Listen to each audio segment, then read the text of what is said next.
Hey guys, Justin here, back with another video. So about a day ago, Trump pardoned a couple of the ranchers, a couple of the Oregon ranchers involved in the Bundy standoff. It's significant for a lot of reasons, the least withstanding that presidential pardons are usually given towards the end of the administration. Trump has kind of upended the tradition or gone trigger happy with pardon power, which he's kind of gone trigger happy with everything.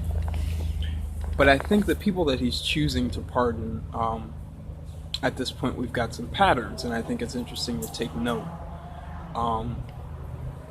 The Bundy resistance, that was about an armed resistance against the government over property that, for lack of a better word, some white guys said were theirs or they had access to, that the government said was government or public property, and that they weren't able to farm or make money off of government property. You know, that's an unfair advantage over the rest of the American people, you know, to say the least.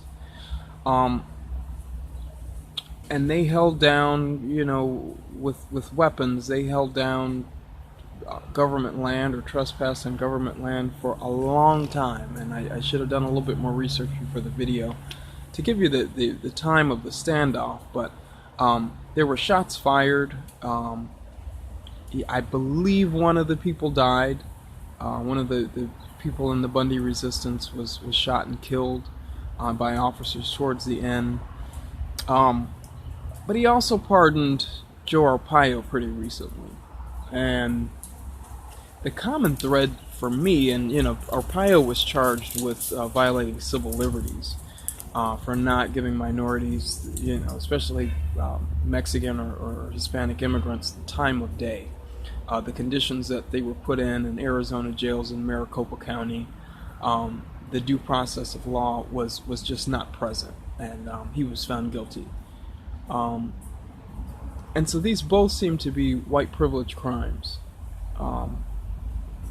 What Trump is saying in both of these instances, in the Arpaio case, is that due process is not important. You know, established principles and the rights of minorities it's not a priority for him. That's what that signals.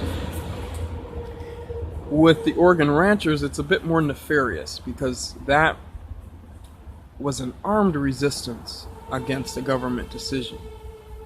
What that signals is Trump is saying or flirting with the idea that his supporters could stand up violently against the government if Robert Mueller decides to recommend impeachment, if Democrats take back the House and have a ruling majority and are able to carry out some of the things and reverse some of the terrible decisions that Trump has made so far.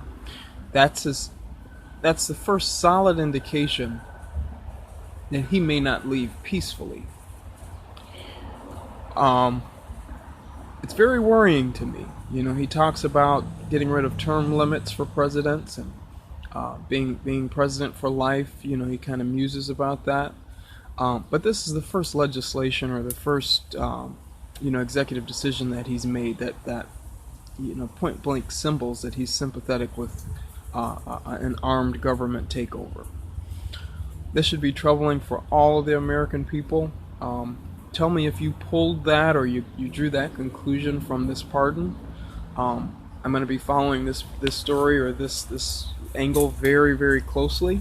My name is Justin. Please like, comment, and subscribe. I'm a brand new YouTuber, political junkie, and I will talk to you guys soon.